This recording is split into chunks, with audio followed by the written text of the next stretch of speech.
I thought we should start a new series, why X fragrance deserves a perfect 10 out of 10 rating, to highlight the best fragrances to you guys, focusing on one fragrance at a time in each video. Do you guys agree or disagree with this idea? Do you guys want to see more of this kind of series where we highlight the best fragrances individually?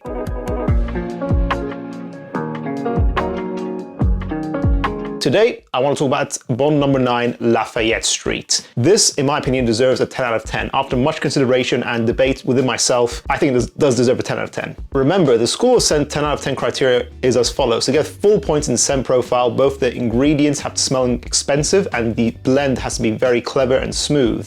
Performance needs to be at least 8 hours longevity. Projection, I don't care too much about. Wearability needs to be at least 3 seasons of wearability to get the maximum value for your money, and then the price tag has to feel fair or excellent. And in my opinion, Lafayette Street meets all this criteria. Let's first of all talk about the scent profile. Bond number 9 is a brand I generally hate. I actually think a lot of the stuff that I've tried is just unimpressive and seems overpriced. A lot of the highlighted stuff is stuff like Scent of Peace or the Gold Dubai edition fragrance or Bleecker Street. I used to own that fragrance, didn't like it. I tried Lafayette Street because it's one of the hyped fragrances in the brand, and when I first tried it, it's very easy to like. This is an easy to love fragrance. As soon as you smell it, I fell in love with this. 32% of people who watch School of Scent are subscribed to us. If you guys want to see our channel grow, to really help us out, click subscribe. Let's get that number to 40%. Thank you. You can see the notes on the screen right now, hopefully, and you see it. And basically, I'll just kind of summarize it for you.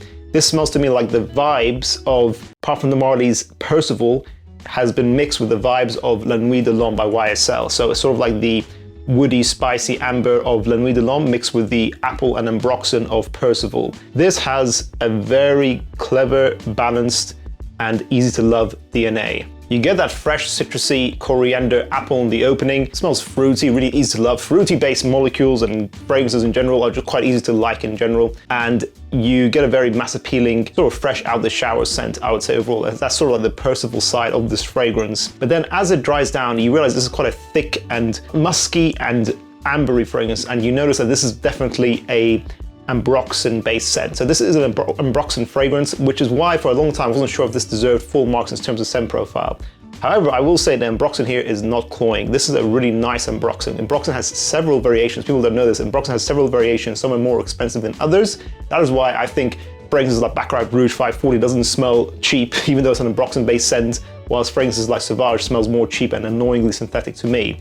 This matches that more expensive ambroxan in my opinion. It's very smooth, it's very thick, it gives this fragrance great longevity. I get 8 to 10 hours longevity with a soft to medium projection. After about 4 to 5 hours, this does become more of a close to the skin scent, and then ambroxan becomes one of the main characters here. It is an ambroxan heavy scent, and your longevity with this fragrance will depend on how well you can smell ambroxan. Not everyone can smell ambroxan too easily, but the fragrance DNA is balanced, it's very sexy, very easy to like. It's like those two DNAs I mentioned before, so you can wear this as a signature pretty much all year round. Beautifully balanced, beautifully thick and rich and luxurious smelling while still being very mass appealing. It's almost like it's a designer-esque fragrance but with a lot of nichifying qualities to it. It has that luxuriousness of niche fragrance, it has that performance, it has those better ingredients of niche fragrances, which is why I was always on the fence about this fragrance. I wasn't sure if, is the scent profile that special? Apparently some people say this smells similar to Dunhill Desire Red. I've still yet to smell that fragrance, but tell me, does it actually match this? Because sometimes people hype up these clones or these similar fragrances and actually they don't match the niche